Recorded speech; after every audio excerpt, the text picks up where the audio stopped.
the strength to overcome these things, Father. You pour more your spirit upon our people, um, and give them the spirit of obedience to your word, Father.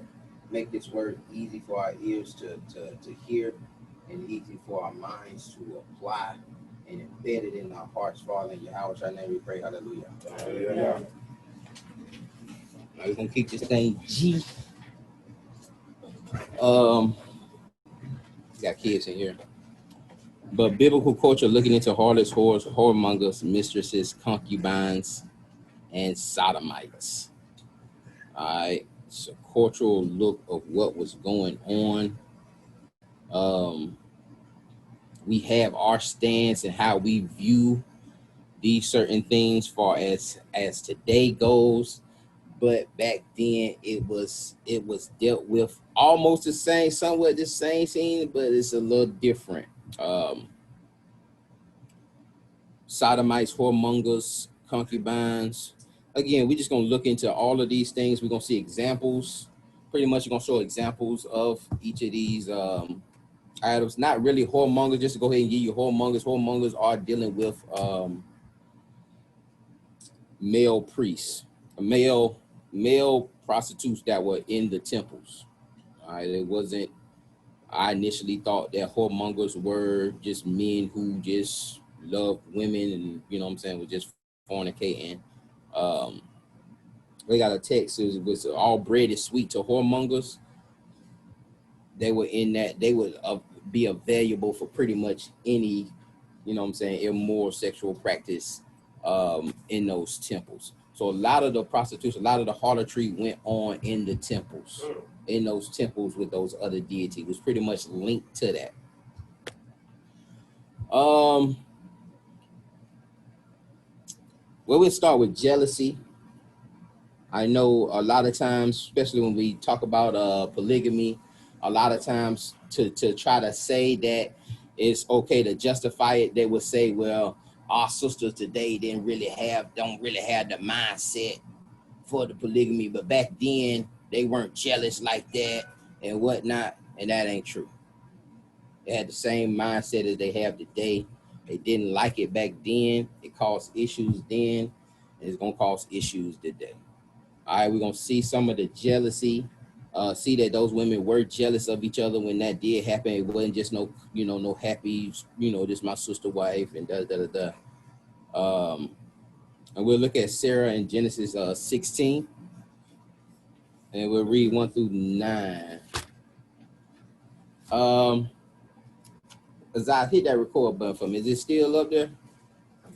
Or it went? Yeah, hit that record button for me. All right, Genesis chapter 16. We're gonna read 1 through 9. Who's gonna read from? I'll read it. All praise.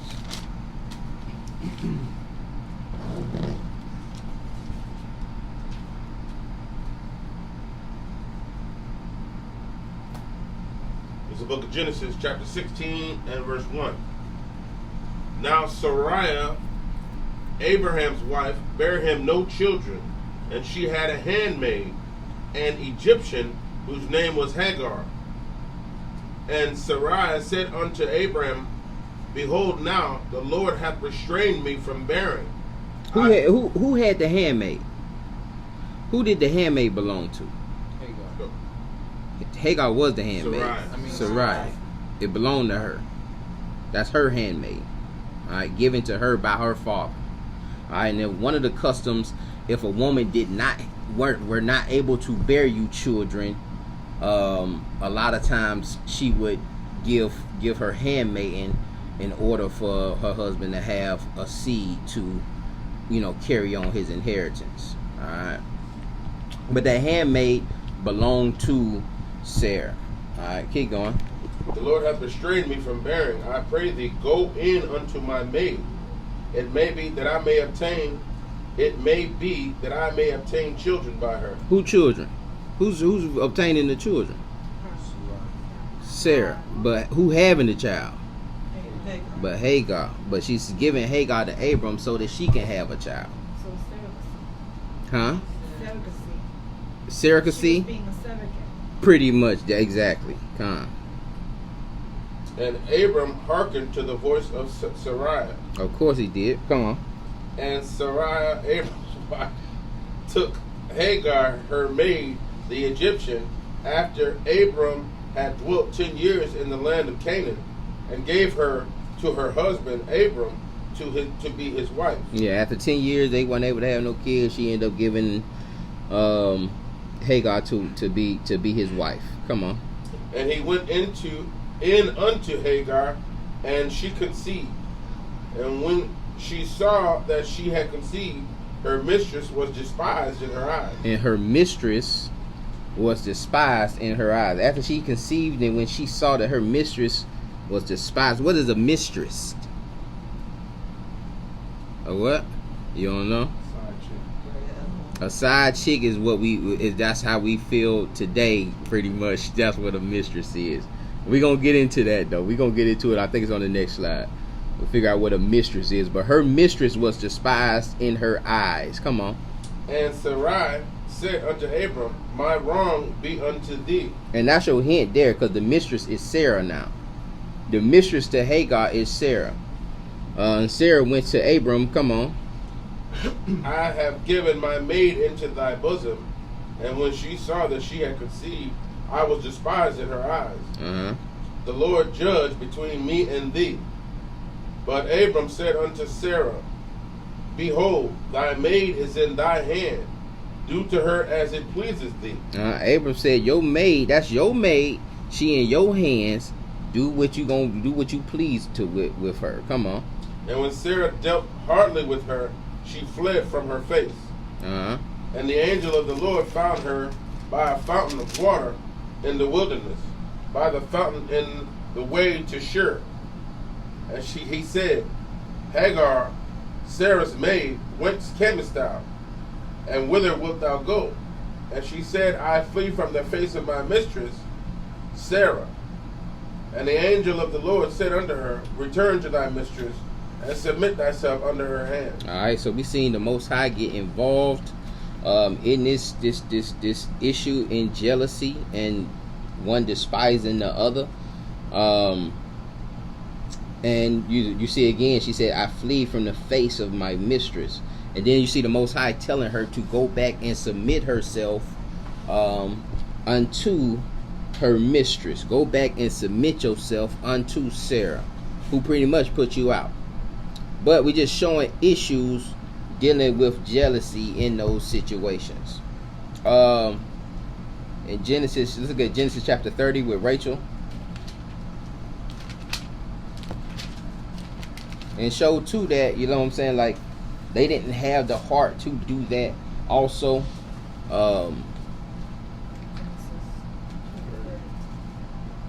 And it kind of goes into that love thy neighbor as thyself. You know what I'm saying? You didn't want to deal with that. If you can't handle it, why would you put your significant other through it? We'll see the envy also in Rachel and Leah. This is the book of Genesis, chapter 30 and verse 1.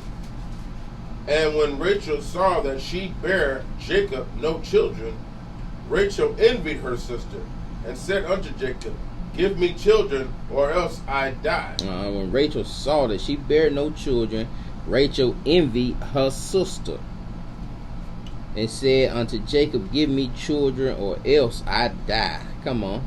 And Jacob's anger was kindled against Rachel, and he said, am I in God's stead? Who hath withheld from thee the fruit of the womb? He said, what can I do about it? I didn't withheld your fruit. Come on. And she said, behold, my maid Bilhah, go in unto her, and she shall bear upon my knees, that I may also have children by her. That she may have children by who? By her. By her. That she may have children by her. And so you see another issue of someone not being able to have kids, and then they initially giving them her handmaiden. That handmaiden was given to her by Laban. That belonged to her. That's what the bridesmaids, and you see in the weddings today, they had the bridesmaids in there. That's pretty much part of that culture. When women were married, the father actually sent servants with those wives. Keep going. And she gave him Bilhah, her handmaid, to wife, and Jacob went in unto her. And Bilhah had conceived, and bare Jacob a son. And Rachel said, God hath judged me, and hath also heard my voice, and hath given me a son. Therefore called she his name Dan. And Bilhah, Rachel's maid, conceived again, and bare Jacob a second son. And Rachel said, with great wrestlings, I have wrestled with my sister. I did what with my sister? I have wrestled with my sister. I'm wrestling with my sister, man, in total competition, kids after kids. And sometimes you see that even in the people that I do see doing the polygamy. I see the wives, one kid after another, almost, what I'm saying, they may smile on camera, but it can be a sign of them trying to get that attention from that significant other. I've actually seen, what I'm saying, brothers like, you should have known, the brother can't be but so many places at a time. If he has already had 5-6 wives, he can't see all of y'all throughout the week. Like, y'all gotta, you already knew that. But that's just one of the issues in there. Not to say that it's just an issue today that the females have, but that same mentality was back then also. Go ahead. And I have prevailed. And she called his name Naphtali. When Leah saw that she had left bearing, she took Zilpah. And I had prevailed, even that, I had prevailed, like, I won. And I beat her. Call this one Naphtali. Keep going. She took Zilpah, her maid, and gave her Jacob to wife. And then Leah, she seen what was going on. She took her maid and Zilpah, and for Jacob to wife. Come on. And Zilpah, Leah's maid, bare Jacob a son. And Leah said, a troop cometh, and she called his name Gad. And Zilpah, Leah's maid, bare Jacob a second son. And Leah said, happy am I, for the daughters will call me blessed. And she called his name Asher. And Reuben went in the days of wheat harvest, and found mandrakes in the field, and brought them unto his mother Leah. Mandrakes was almost like an aphrodisiac too. Keep going. Then Rachel said to Leah, give me, I pray thee, of thy son's mandrakes. And she said unto her, is it a small matter that thou hast taken my husband? Is it a small matter? Listen, she just asking for some of the mandrakes that the little boy just went out there and picked. Let me just have some of the mandrakes. And she come back and say, is it not enough that you took my husband, but now you want my mandrakes? Come on. And wouldst thou take away my son's mandrakes also? And Rachel said, therefore he shall lie with thee tonight for thy son's mandrakes. All right, therefore he gonna lie with me for thy son's mandrakes. Come on. And Jacob came out of the field in the evening, and Leah went out to meet him, and said, thou must come in unto me, for surely I have hired thee my son with my son's mandrakes.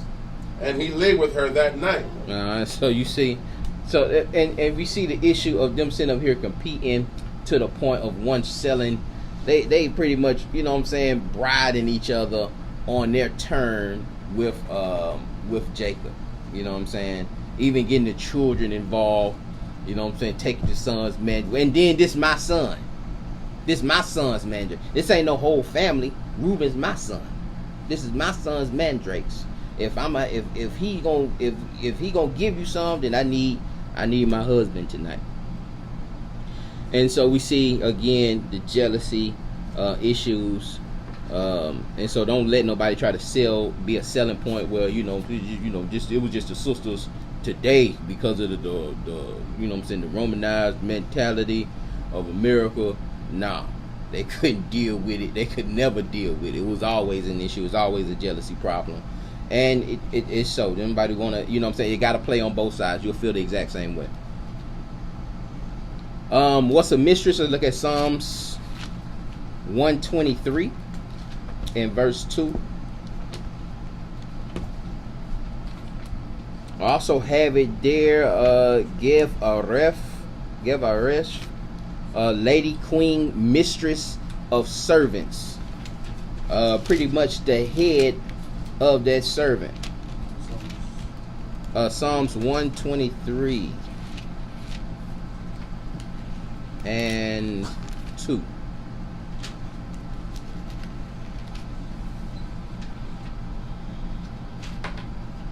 It's the book of Psalms, chapter 123 and verse 2.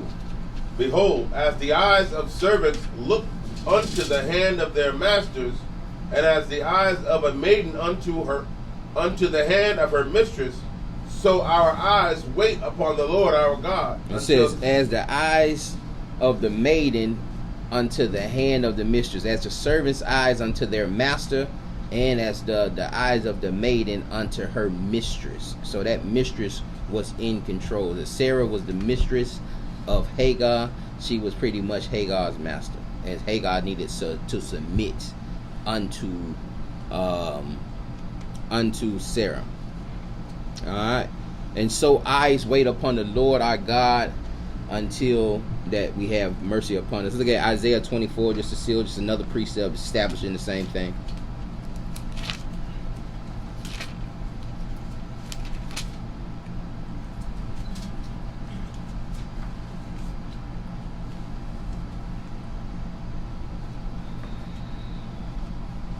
This is the book of Isaiah, chapter 24 and verse 2.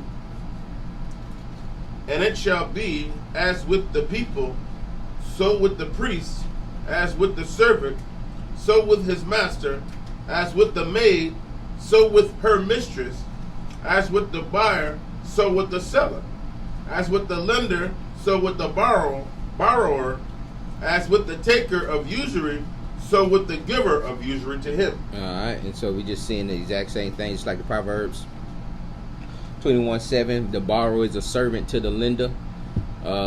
This is just the same thing, establishing that mistress is a servant. That maid is a servant to the mistress. Lady, queen, mistress of the servants. Selling daughters. Let's look at Exodus chapter 21.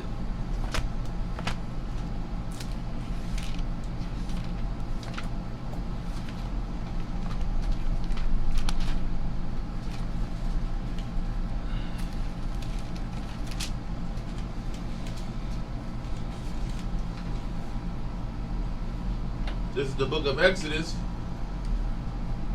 chapter 21 and verse 7. And if a man sell his daughter to be a maidservant, she shall not go out as the maidservants do.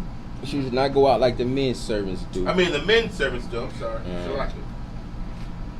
If she please not her master, who hath betrothed her to himself, then shall he let her be redeemed.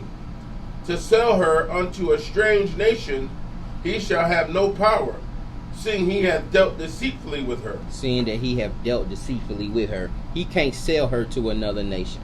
So if a man sold his daughter to be an handmaid or to be a servant, that whoever bought her, that master could not resell her if he betrothed her to himself.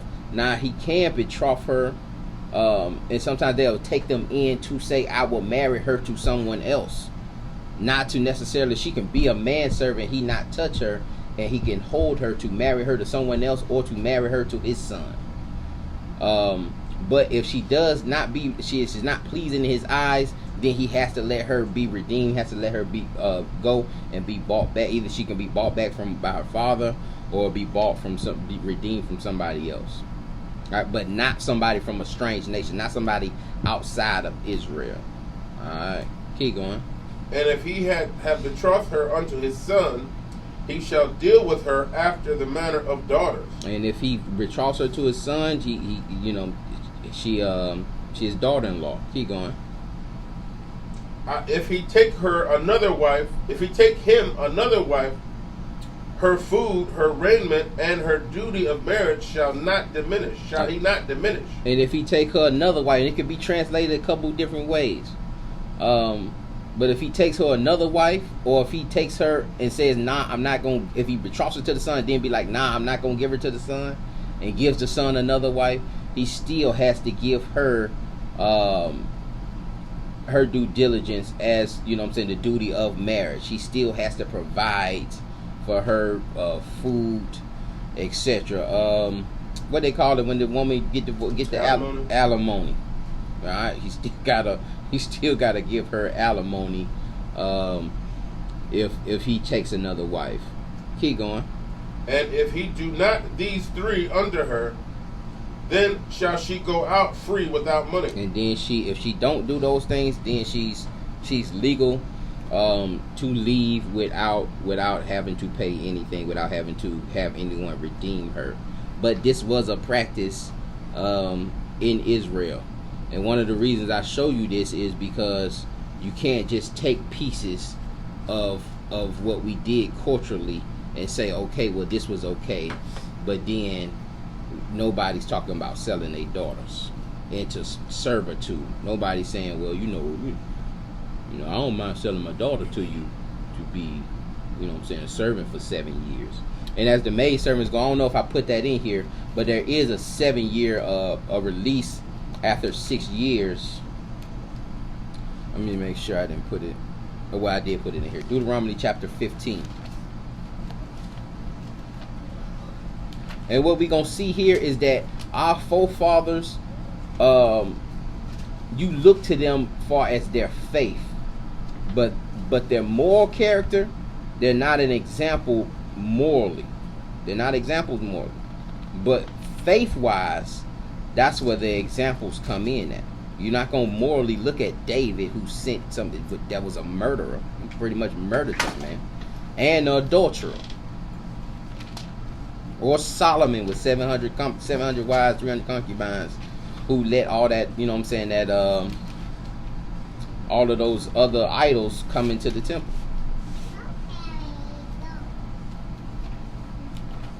So morally, you don't look up to these people. Morally, you look up to the Hamashiach, Yahushua, Christ. That's your moral compass. Not, oh man, my forefathers did that, so you know we should be, you know what I'm saying, because your forefathers did a lot of following. Deuteronomy 15:12. This is the book of Deuteronomy, chapter 15 and verse 12. And if thy brother, an Hebrew man or an Hebrew woman, be sold unto thee, and serve thee 6 years, then in the 7th year thou shalt let him go free from thee. So you're supposed to let them go free on the 7th year. If they sold unto you, law is you let them go free during the 7th year, 7-year release. Come on. And when thou sendest him out from thee, free from thee, thou shalt not let him go away empty. Alright, and when you send him out, you don't send him away empty. You got, you know what I'm saying, he got to get his just due also, or he or she. Thou shalt furnish him liberally out of thy flock. Liberally out of thy flock. Come on. And out of thy floor. Uh-huh. And out of thy winepress. Uh-huh. Of that wherewith the Lord thy God hath blessed thee, thou shalt give unto him. Uh-huh. So you see another look at, you know what I'm saying, the culture of servitude, that it was not like that, like what we dealt with in this transatlantic slavery. So when they say slavery in the Bible, it's definitely a big difference before than what we dealt with during the transatlantic slave trade or the other captivities. Keep going. And thou shalt remember that thou wast a bondman in the land of Egypt, and the Lord thy God redeemed thee. Therefore I command thee this thing today. And it shall be, if he say unto thee, I will not go away from thee, because he loveth thee and thine house, because he is well with thee, then thou shalt take an awl. Thou shalt take an awl and thrust it through his ear unto the door, and he shall be thy servant forever. And also unto thy maidservant thou shalt do likewise. It shall not be seen hard unto thee when thou sendest him away free from thee, for he hath been worth a double hired servant to thee. in serving thee 6 years, and the Lord thy God shall bless thee on and all that thou doest. All right, and so why would a slave want to just stay there? He was content with it. He was content. He was content. Now another issue with that was when, if somebody did bring you into, you know what I'm saying, you were bought, or your family did sell you into servitude, if that master gave you a wife and you had kids with that wife, that still belongs, that wife and kids on that year release, you can go, but the wife and kids still are property of that master. Now, rather than leave his wife and kids, sometimes he would just be like, you know, I'll serve throughout, you know what I'm saying, throughout the rest of my life. And with that, then he'll take an iron peg and pretty much pierce that ear. That's what it's talking about. Verse 17, then thou shalt take an awl and thrust it through the ear unto the door, and he shall be thy servant forever. I didn't understand that part. Yeah, that's pretty much acknowledging that you're gonna be that's that vow that you took, that you're gonna be his servant forever. It can't be just something that you say. He's pretty much nailing and piercing your ear with this awl, and on this, against this doorpost, and then that just shows that person has, you know what I'm saying, indebted himself forever to his master. I'm just trying to picture in my head, like, well, how big is that thing? Yeah, I don't know. I didn't research. Dang. You sticking something through there like that, you know. Put a point on that thing. Wow. All right, let's look at Genesis chapter 38. Genesis chapter 38. Yeah, I didn't go into the practice of it because I almost understood it as like branding. Right. We're going to read the whole chapter of Genesis 38. We're going to see the folly of your brother Judah.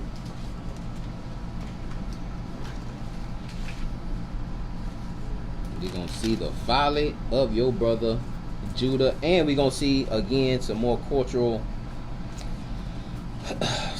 things that we were doing back then, you know, far as keeping bloodlines intact, and you know, laws that were established to keep that in order. And we're not doing that. We're not doing those things today either. And I've never seen anyone try to even establish doing those things either that our forefathers did. And that's one of my issues with the whole thing, is we can't pick and choose. Either you gonna take the whole culture or you not. 38:1. This is the book of Genesis, chapter 38. And it came to pass at that time that Judah went down from his brethren and turned in to a certain Adullamite, whose name was Hira. And Judah saw there a daughter of a certain Canaanite whose name was Shua. And he took her and went in unto her. And she conceived and bare a son, and he called his name Excuse me. And she conceived again and bare a son, and she called his name Onan. And she yet again conceived and bare a son, and called his name Shelah. And he was at Chezib when she bare him. All right, so we seen Judah get a daughter of a certain Canaanite whose name was Shua. All right, and she ended up having 3 sons. All right, Onan, and Shelah. Come on. And Judah took a wife for his firstborn. Who took a wife for Judah. Did take his own wife? Judah took a wife for All right. And so that was one of our practices also, that father actually sought out his son a wife. It was, you know, arranged marriages. All right, keep going. Whose name was Tamar. And Judah's firstborn, was wicked in the sight of the Lord, and the Lord slew him. All we know is that he was wicked. We don't know what he was doing, but he was wicked enough the Most High killed him. Come on. And Judah said unto Onan, Go in unto thy brother's wife, and marry her, and raise up seed to thy brother. All right, it says go. So he's telling the other brother, go in unto that wife, since she didn't have no kids with her. Go in unto that wife, and so she can have a seed, not for Onan, but for her brother Er, so he can have that an inheritance, because Er is Judah's firstborn. All right, firstborn get a double portion. Keep going. And Onan knew that the seed should not be his. And it came to pass, when he went in unto his brother's wife, that he spilled it on the ground, lest that he should give seed to his brother. So he went in unto her, but he spilled it on the ground. Keep going. And the thing which he did displeased the Lord, wherefore he slew him also. Alright, so the Most High slew him also. Alright. And so this is a law. Later on, it became a law in Deuteronomy 25 that if a brother, if you had two brothers and one died, and they were both married, and one of the brothers died before having children, that the other brother would go into that wife to give that wife a son to have an inheritance. It's in Deuteronomy 25, maybe like verse 3 through 5. I ain't put it in there for time purposes, but it did later become, you know what I'm saying, part of one of Moses' laws. Keep going. Where we at? 11. Then said Judah to Tamar, his daughter-in-law, Remain a widow at thy father's house, till Shelah my son be grown. Shalakia too. That's Deuteronomy 25, 5 through 10 is that law. 5 through 10. For he said, lest peradventure he die also, as his brethren did. And Tamar went and dwelt in her father's house. Alright, so Judah said to Tamar, go and dwell remain a widow, and go to your father's house. And when Shelah get of age, then I'm gonna give him unto you, so you can so you still can have a child within that line. Keep going on that. And in process of time, the daughter of Shua, Judah's wife, died, and Judah was comforted, and went up unto his sheep shearers to Timnath, he and his friend Hira the Adullamite. So the Adullamite that he met, Hira, him and his partner, they went up there to the sheep shearers to Timnath.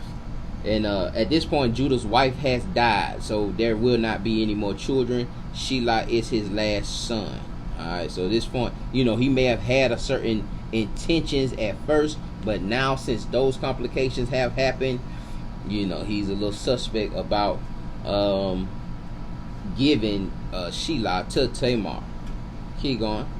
And it was told Tamar, saying, Behold, thy father-in-law goeth up to Timnath to shear his sheep. And she put her widow's garments off from her and covered her with a veil. Alright, so there are garments. There were garments to signify that a woman was a widow, and garments to signify that she was an harlot. Keep going. And wrapped herself, and sat in an open place, which is by the way to Timnath, for she saw that Shelah was grown, and she was not given unto him to wife.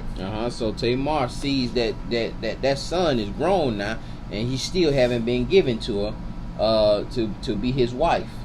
And so she took off her widow's garment, put on the garments of a harlot, which was a veil, and heavily wrapped, and sat in the open place, looking like a Canaanite temple, pretty much temple prostitute. Keep going. When Judah saw her, he thought her to be an harlot. Just off scene, so we knew we could just off rip, because of dress code, see, okay, that woman's a harlot, that woman's a widow, and that sister can be betrothed. There were certain items that women wore that would you just knew off the gate. You didn't have so there wasn't a lot of conversation. There wasn't no inboxing and going back and forth and all. You know what I'm saying? That wasn't what we did culturally. You would already know. You already know what a married woman, etc. Just off dress code. Because she had covered her face. And he turned unto her by the way and said, Go to, I pray thee, let me come in unto thee. For he knew not that she was his daughter-in-law. And she said, What wilt thou give me, that thou mayest come in unto me? And he said, I will send thee a kid from the flock.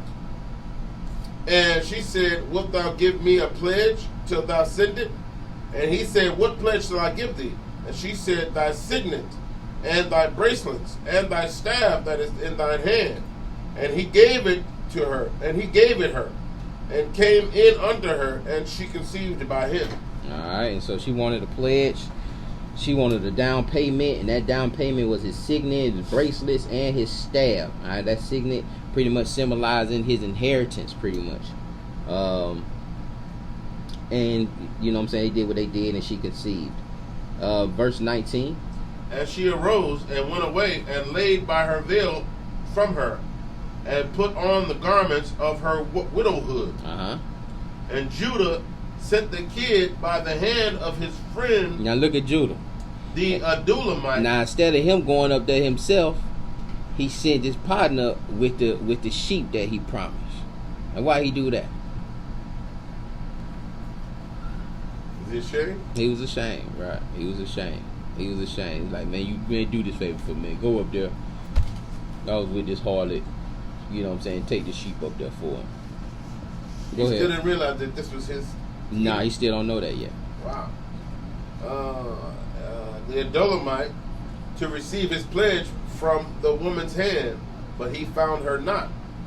Then he asked the men of that place, saying, Where is the harlot that was openly by the wayside? And they said, There was no harlot in this place. And he returned to Judah and said, I cannot find her. And also the men of the place said that there was no harlot in this place. And Judah said, Let her take it to her,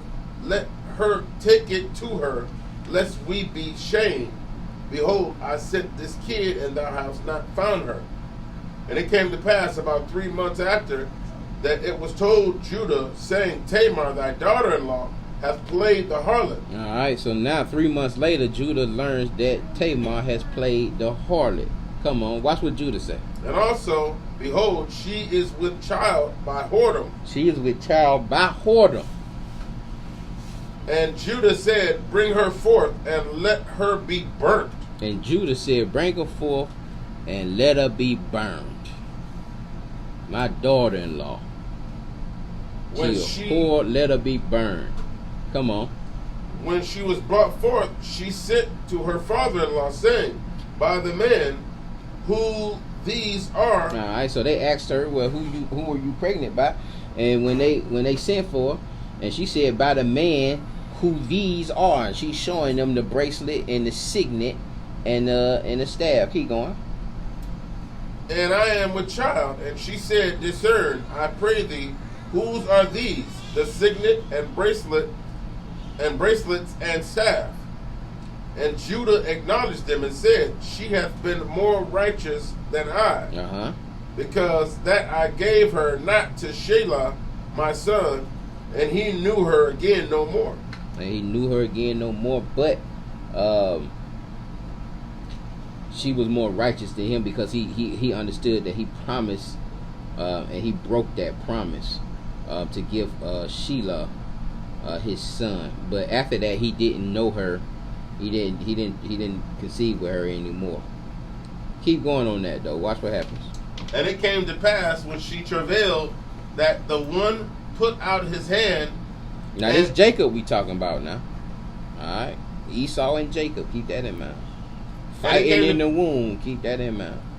And it came to pass when she travailed that the one put out his hand, and the midwife took and bound upon his hand a scarlet thread, saying, this came out first. All right, so customary, if you had twins, the first one to come out, they put a thread around the twin, a scarlet thread around one of the twins to let them know, hey, this is the one that's going to get the inheritance. This is the firstborn.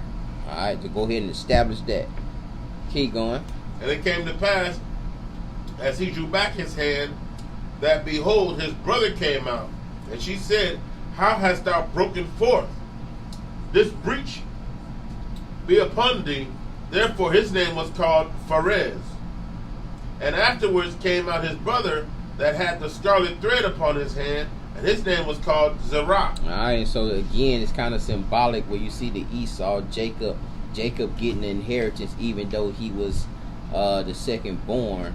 And also here with Jacob's seed, we know Jacob's name, Supplanter. Even with Jacob's seed with Tamar, you see them have twins, and then one was out of the womb, got the scarlet, but was pulled back, and then the younger one the second one ended up beating them out, and end up getting the inheritance again. And so they're just showing the supplanting, just like the old priesthood compared to the new priesthood under Melchizedek, and just so forth. It's just a ton of examples of that second child actually getting. I think we're gonna see another one also dealing with Solomon's seed. But let's look at Rahab, also Joshua chapter 6. But to note, that we didn't really condemn Jacob.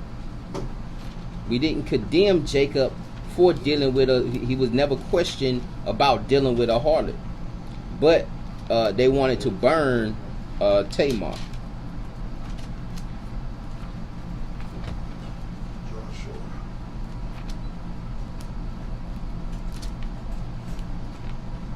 Joshua chapter 2 and verse 1.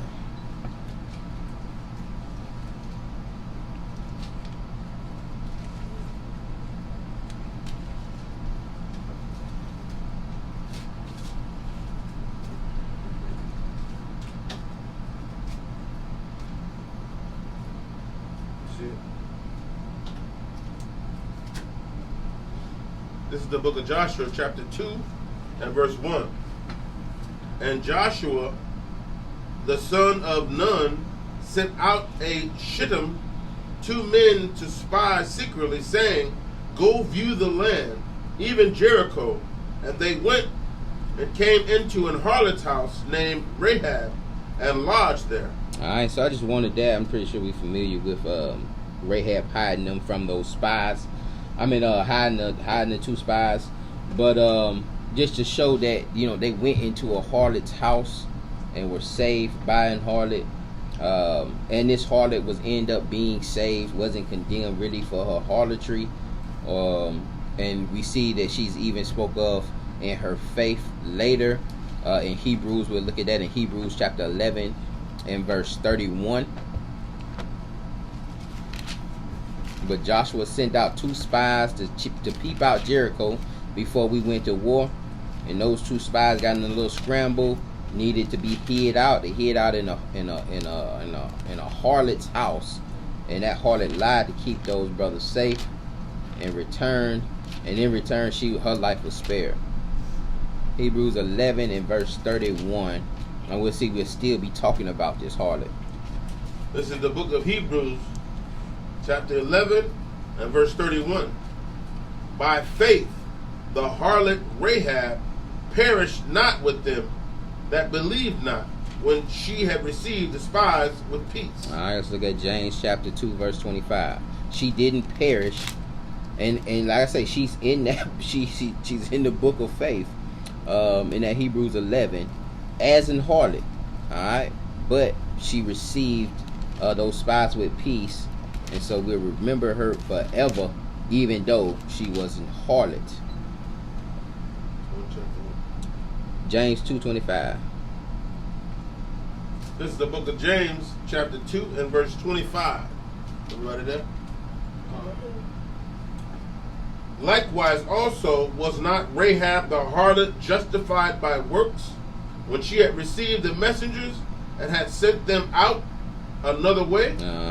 And also a keynote is Rahab goes on to marry Salmon, and Salmon begat Boaz. All right, and Boaz, was in that line of David. So a particular line with Boaz and Ruth, and that's going to be in Ruth chapter 4 verse 21. But Rahab ends up, helping supplant that David's line, that David's lineage into the Messiah.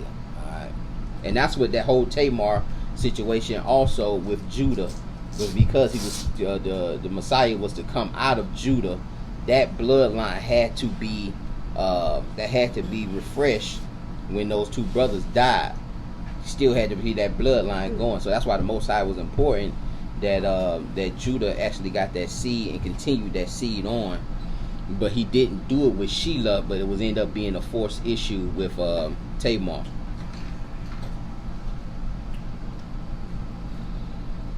We look at Samson, Judges 15. Them women took him out, but he was even dealing with the harlots also. Let me show you how wicked he was.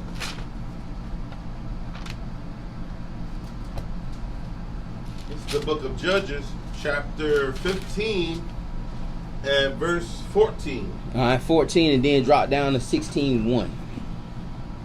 And Caleb drove thence the three sons of Anak, Shishai, and Ahiman, and Talmai, the children of Anak. Yeah, 15:14. 15:14. Yes, this is Samson. Judges. Joshua, snap. I'm sorry. No, you good. 15:14.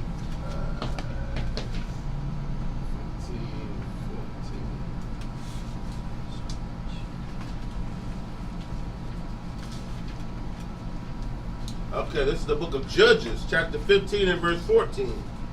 And when he came unto Lehi, the Philistines shouted against him, and the Spirit of the Lord came mightily upon him, and the cords that were upon his arms became as flax that was burnt with fire, and his bands loosened from off his hands.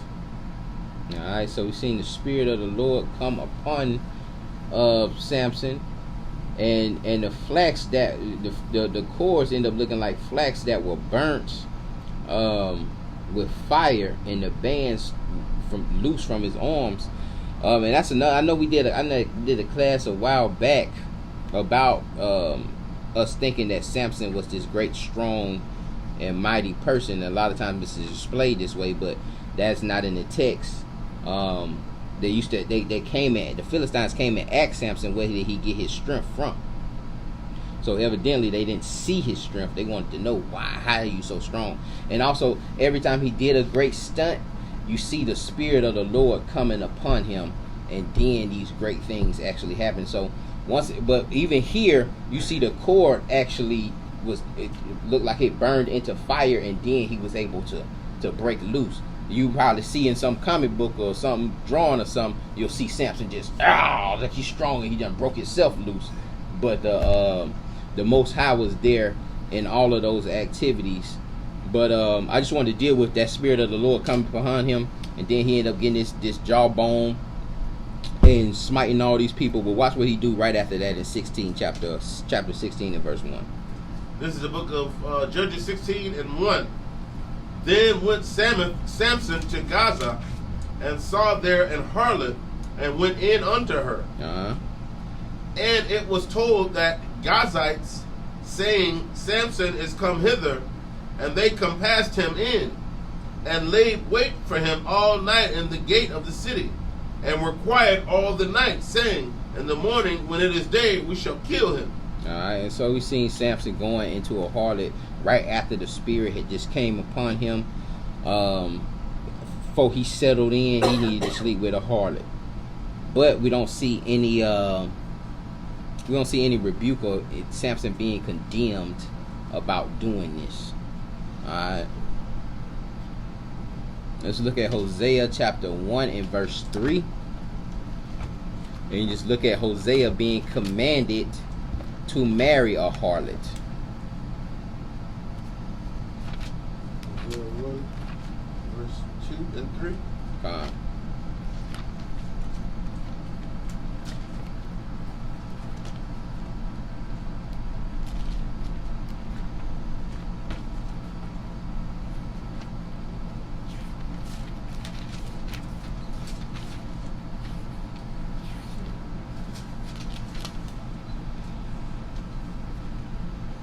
This is the book of Hosea, chapter 1 and verse 2. The beginning of the word of the Lord by Hosea. And the Lord said to Hosea, Go, take unto thee a wife of whoredoms and children of whoredoms, for the land hath committed great whoredom, departing from the Lord. It says, Go take thee a wife of whoredoms and children of whoredoms, for the land hath committed great whoredom, separating from the Lord. I'm just showing that the Most High, is telling Hosea to get this wife that is from, the whorehouse, pretty much. Keep going. To be an example. No. I just wanted to show that. To be an example. Concubines. Anybody got a Bible dictionary? Oh no, you can't read that up there. Yeah, you got one. Look up concubine, see what it said.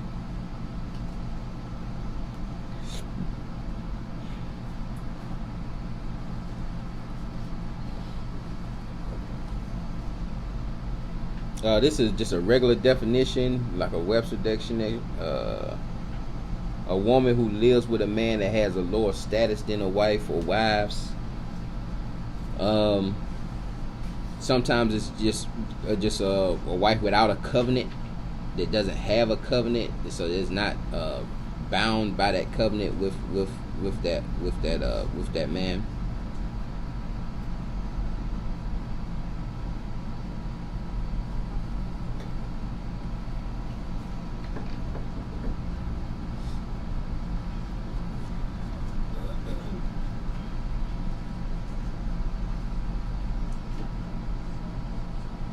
It's also a very harsh story with concubines, with dealing with Benjamin. I just didn't put it in here just because it's just a little too graphic. But dealing with a concubine.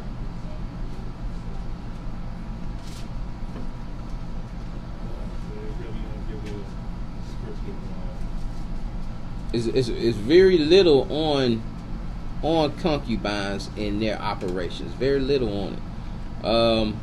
I read you this off of you had something, or I read this off of there. Yeah, because it just says a palamore. That's what it says. A palamore, it says the difference between a wife and a concubine was less marked among Hebrews than among us, owing to the absence of moral stigma. Alright, lack of moral stigma. The difference probably lay in the absence of the right of a bill of divorce, without which the wife could not be repudiated. With regard to children, a wife and of a concubine, there was no such difference as our legitimacy implies. The latter was a supplementary family to the former. Their names occur in patriarchal genealogies, Genesis 22, 24, and their position and provisions would depend on the father's will. The state of concubinage is assumed and provided by the law of Moses. A concubine would generally be either a Hebrew girl bought of her father, a Gentile captive taken in war, a foreign slave bought, or a Canaanitish woman bound or free. The rights of the first two were protected by law. We read that in Exodus 21:7. As far as the Hebrew girl and the Gentile slave, it's also in, when you take in a Gentile slave, or if you did want to marry her, you had to shave her head, make her cut her nails, and then she would be able to have to mourn mourn her family death of her people for a month before you could touch her. Free Hebrew women also might become concubines. To seize a royal concubines, when we'll read going to that, seize a royal concubines for his use was often usurper's first act. So to try to attack the throne or try to usurp authority over the throne, one of the first acts were to go into that king's concubines and take over his concubines. All right, and we'll look at a couple examples of that in 1 Kings chapter 2 and verse 12.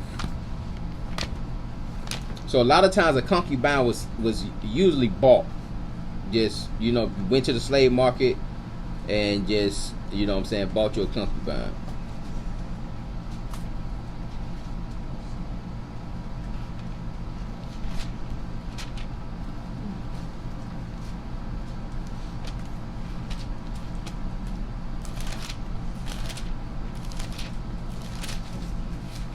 First Kings 2 and 12.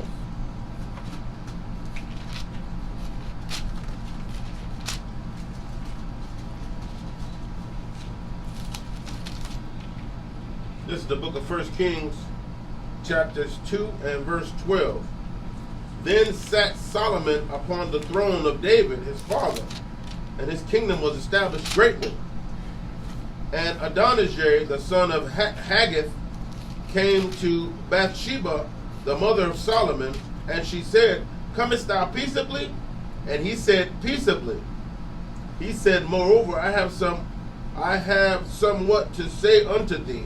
And she said, Say on. And he said, Thou knowest that the kingdom was mine, and that all Israel set their faces on me, that I should reign. All right, so Adonijah was ahead of Solomon to get the throne. They had two other sons too, Amon and they may say it in here, but it was Amon. I forget the other brother's name. But they end up dying horribly. All right. But Adonijah tried to take the throne earlier, and news came, and Bathsheba ended up stepping in. And we know Bathsheba with Bathsheba was, adultery, an adulterous marriage. But through that came Solomon. Solomon ended up getting the throne. Keep going.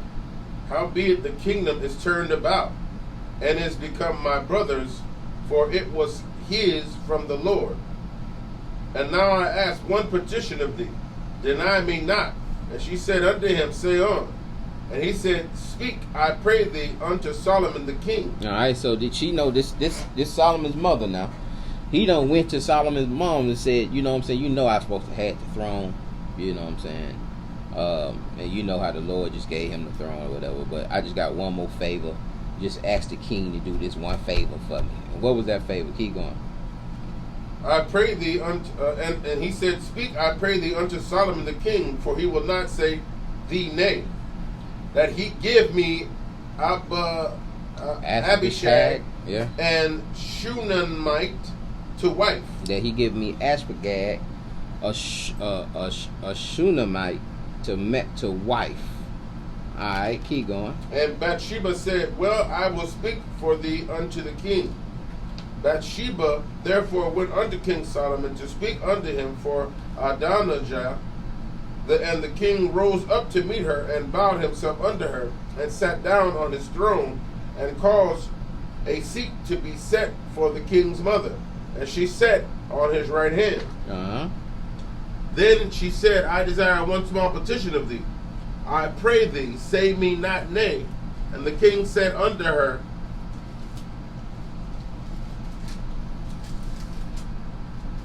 Ask on, my mother, for I will not say thee nay. And she said, Let Abishag, the Shunammite, be given Adonijah, thy brother, to wife. And King Solomon answered and said unto his mother, And why doest thou ask Abishag the Shunammite and Adonijah? Ask for him the kingdom also. For he is so why not? So, and why doest thou ask Abishag the Shulamite for Adonijah? Like, why are you asking, you know what I'm saying, one of my concubines to marry my brother? Alright. Ask for him the kingdom also? What, you asking for him the kingdom also? You want him to take over the kingdom too? You see what I'm saying? So that concubine, that act of him trying to take the concubine is an act of him trying to take the throne, also trying to usurp authority. Keep going. For he is mine elder brother, even for him, and for Abiathar the priest, and for Joab, and son of Zeruiah. Then King Solomon swore by the Lord, saying, Go, God, do so to me, and more also, if Adonijah have not spoken this word against his own life. Now therefore, as the Lord liveth, which hath established me, and set me on the throne, and David my father, and who hath made me an house as he promised, Adonijah shall be put to death this day. All right, and so Solomon quickly took care of that issue, that play on the throne. We'll see another time in 2 Samuel chapter 16 and verse 21. 2 Samuel 16:21.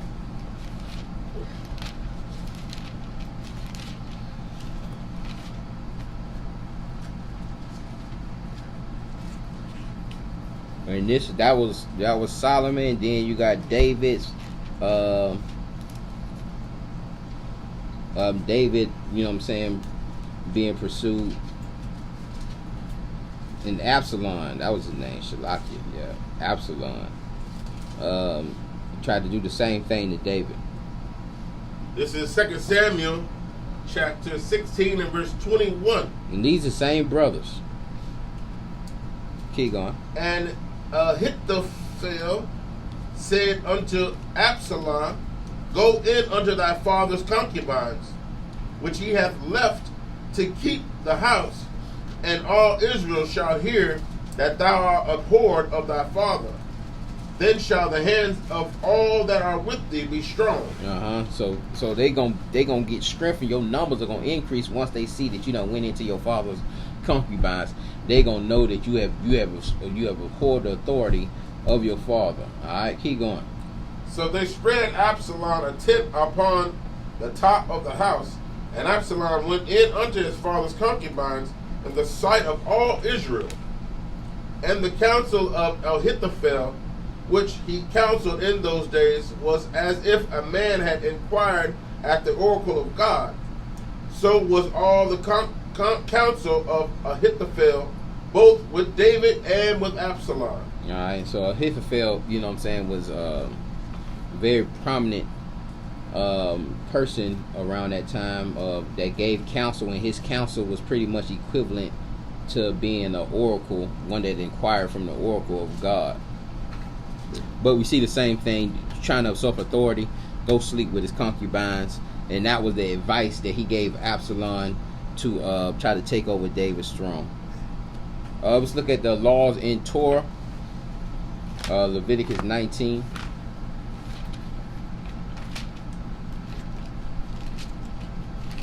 Now, one thing we have to understand is that 1929.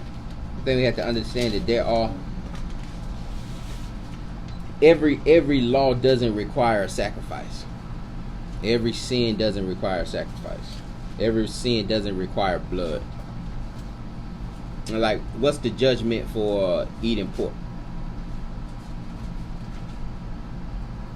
Right, there ain't really no judgment. See, a lot of times those judgments are already within the process of you eating the pork.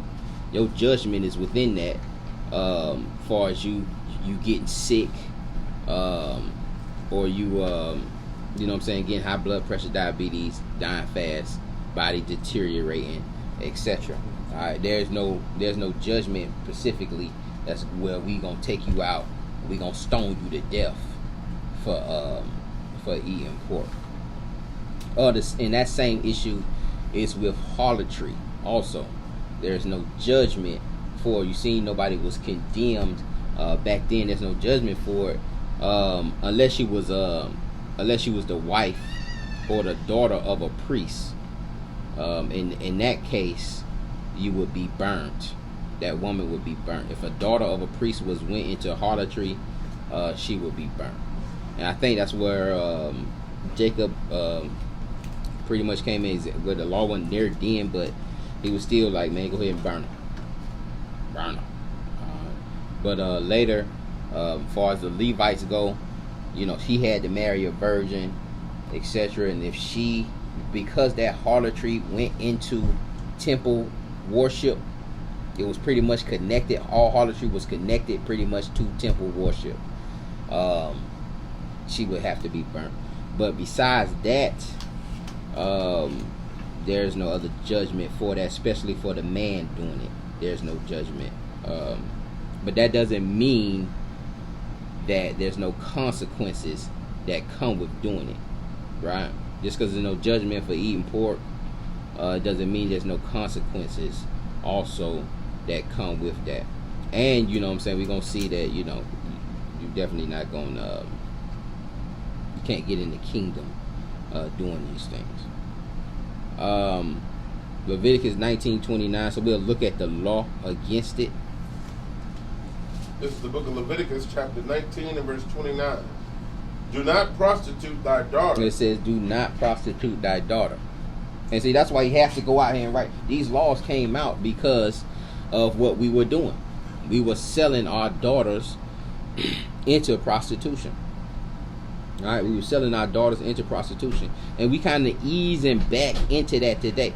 You know what I'm saying? And it sounds a little crazy, but we were also giving our kids over to Moloch, into the fire.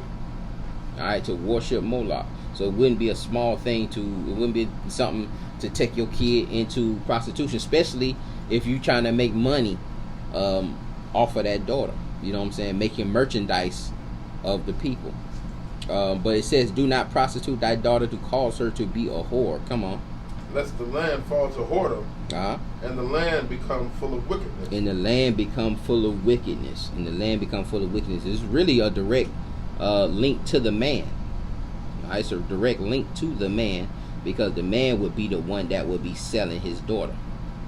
Alright, the man would be the one that would be doing that and causing the land to turn the whole land into wickedness. Let's look at Deuteronomy 23.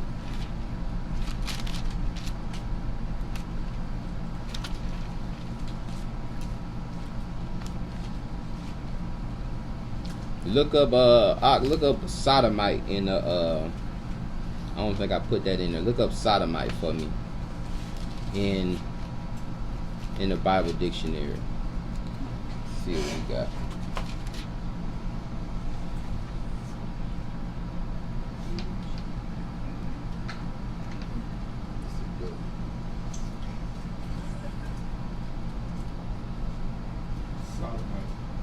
Sacred male prostitute. Sacred male prostitute. Alright, so I know we like to link it to the homosexuality aspect. Of course, that was going in there, but pretty much anything that walked in there that wanted that male prostitute, that's what that was. So sodomite is dealing with male prostitution, alright, in these temples.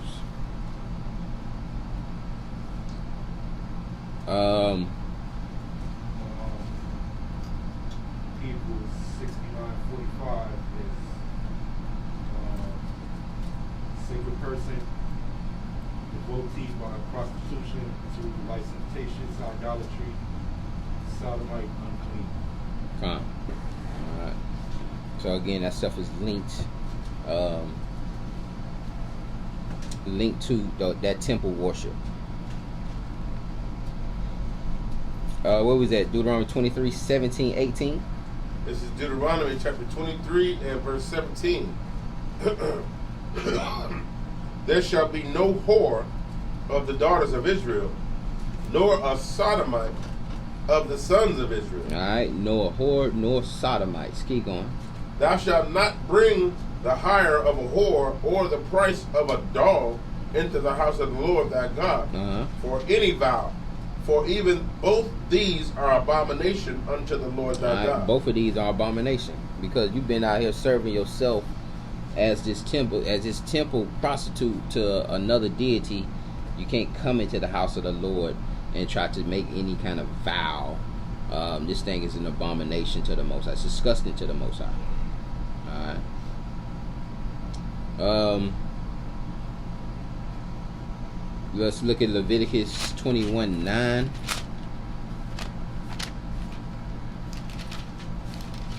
So we see it's definitely laws against it, that speaks against it, but there weren't any judgments dealt with. So if you've seen it in the text and you've seen our, our brothers doing it, it doesn't mean that the Most High was justifying it. It's just that there was no judgment, but there were consequences. Eventually, Samson's lust ended up getting him killed, where he told the people how to kill him. This is the book of Deuteronomy, Leviticus 21:9. And the daughter of any priest, if she profane herself by playing the whore, she profaneth her father. She shall be burnt with fire. She shall be burnt with fire. All right, we just talked about that. Cast it out. Let's look at 1 Kings. 1 Kings 14:22. A few more slides, y'all. 1 Kings 14:22. Thought it would be a short lesson, but it's all over the text. It's all over the text. And we'll see here that some kings casted out all the harlots, casted out all the sodomites. Some kings would just let them trawling about. But we'll see Asaph and Jehoshaphat, and they what they was trying to do to try to get them all out of the kingdom. 1 Kings 14:22. This is the book of 1 Kings, chapter 14 and verse 22. And Judah did evil in the sight of the Lord, and they provoked him to jealousy with their sins which they had committed, above all that their fathers had done. For they also built them high places and images and groves on every high hill and under every green tree. And what is high places?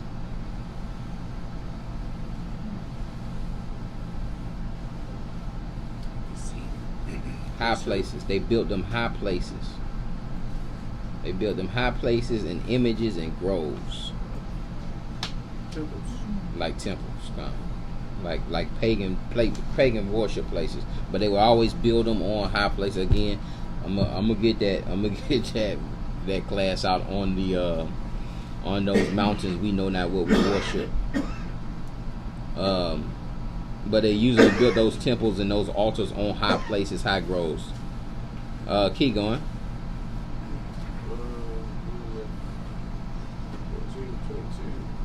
20. For they also 23? 23 come.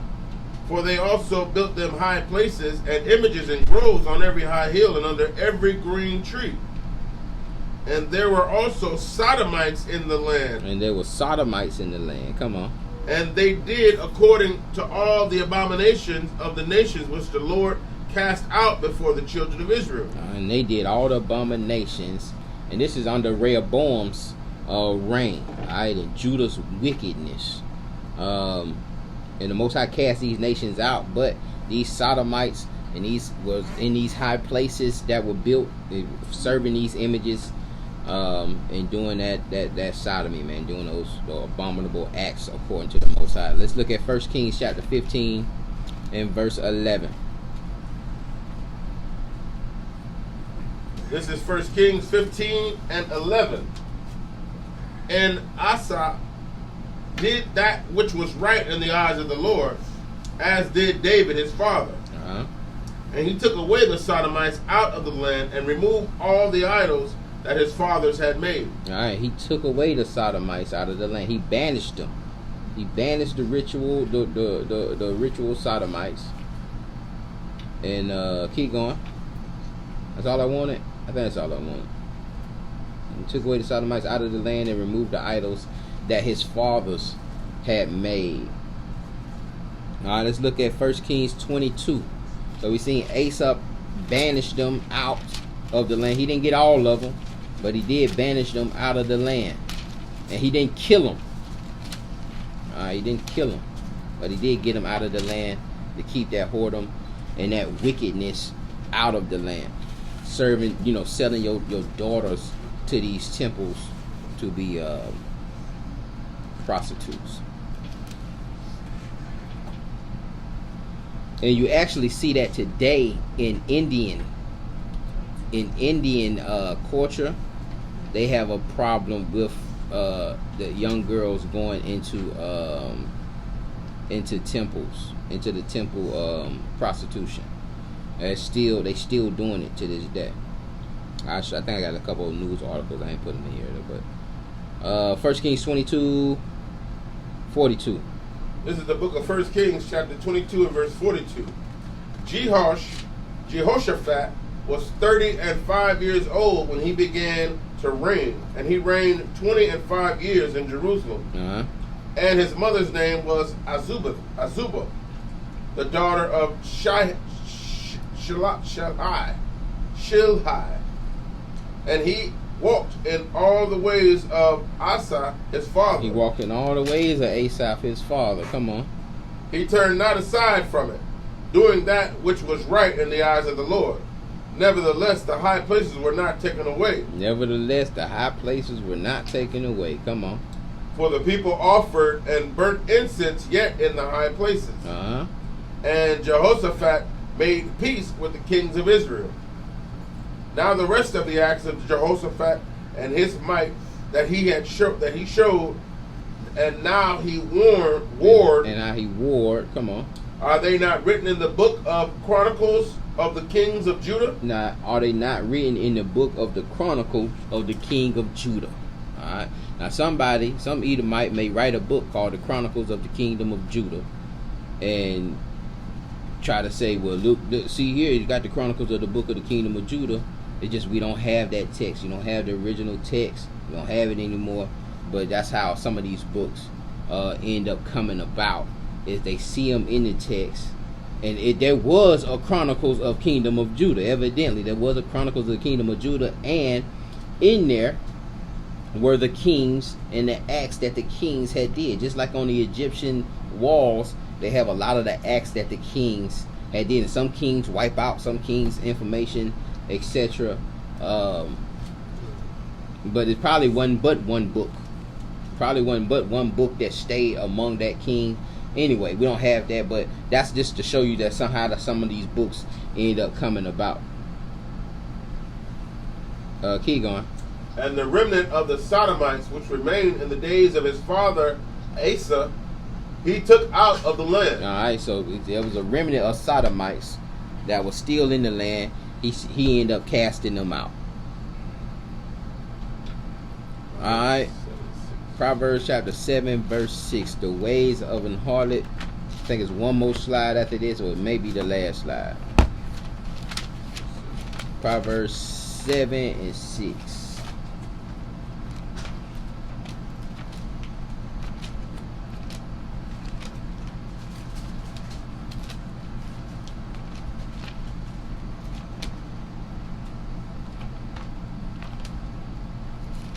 This is the book of Proverbs, chapter 7 and verse 6.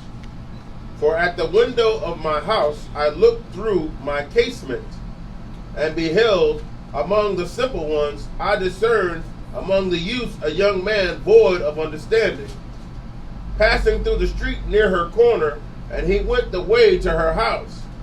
In the twilight, in the evening, in the black and dark night, and behold, there met him a woman, with the attire of an harlot, and subtle of heart. All right, so we seen that attire of that harlot again.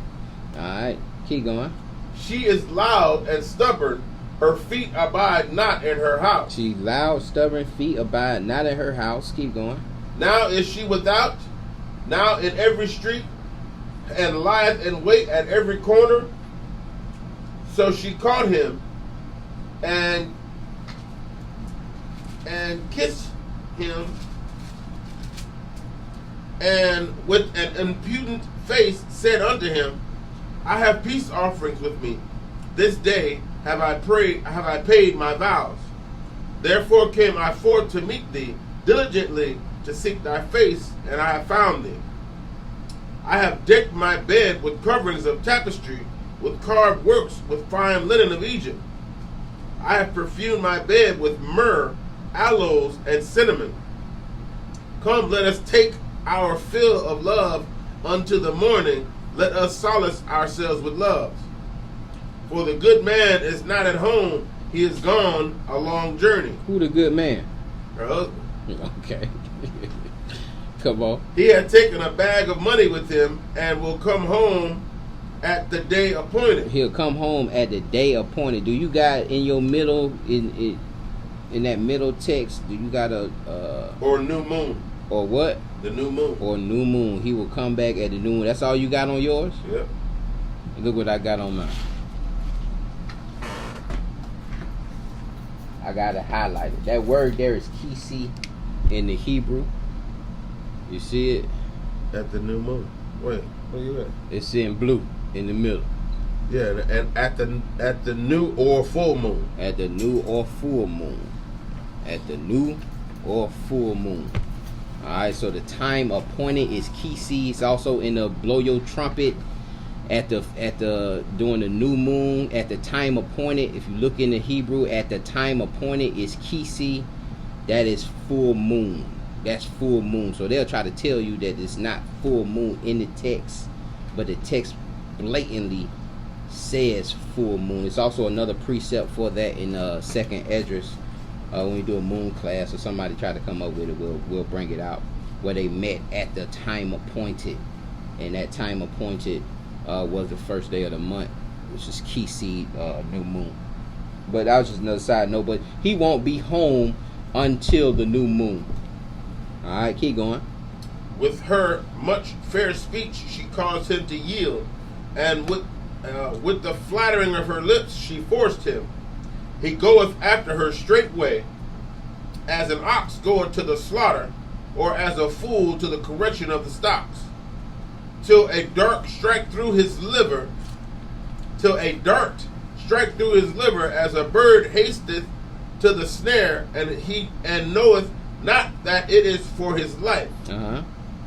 Hearken unto me now, therefore, O ye children, and attend to the words of my mouth. All right, so Solomon giving warning. He giving warning about dealing with these harlots. All right, keep going. Let not thine heart decline to her ways. Go not astray in her paths. For she hath cast down many wounded. Yea, many strong men have been slain by her. Many strong men have been slain by harlots. Keep going. Her house is the way to hell, going down to the chambers of death. Her house is the way to Gehenna, going down to the chambers of death. Alright? So a lot of brothers fall victim to that, even with the strip clubs. Jokers fall victim and they start living in there. And they lose everything. A lot of strong men have been lost. And like I said, there's consequences in being a whore. There's consequences in it, whether, you know what I'm saying, you end up contracting some kind of disease, etc. Just like the law of not tying an ox and a donkey together. You know what I'm saying? There's no judgment to it, but you're going to see the results of why you don't do that. You feel what I'm saying? Let's look at 1 Corinthians 6:15. I think we end with this. And we just wanted to look culturally at some of the stuff that was going on, and see that morally we should not look up to our forefathers. Faith-wise, definitely, but moral compass, not our forefathers. Yahweh, Christ. That's where you get your moral compass from. This is the book of 1 Corinthians chapter 6 and verse 15. Know ye not that your bodies are the members of Christ? Shall I then take the members of Christ and make them the members of an harlot? God forbid. What?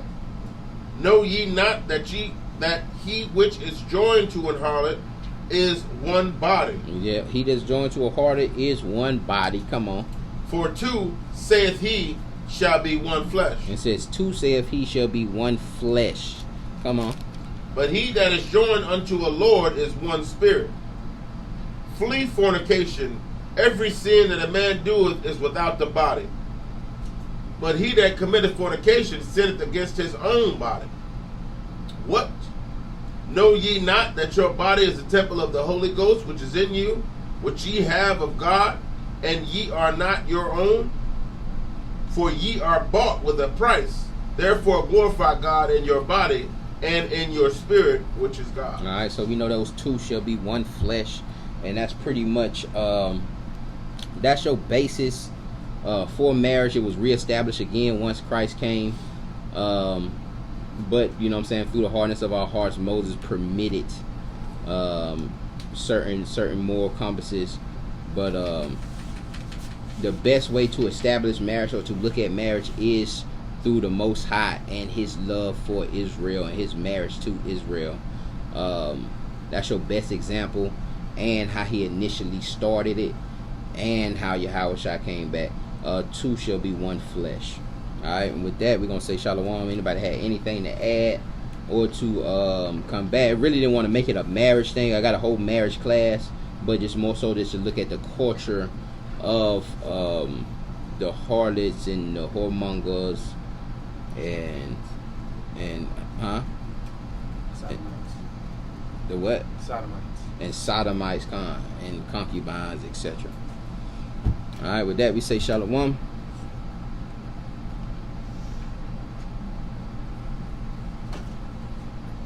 I did wanted to show y'all What's going on with this phone? Can you read that? What does the phone say? what did it say, low battery? Yeah. Yeah, okay.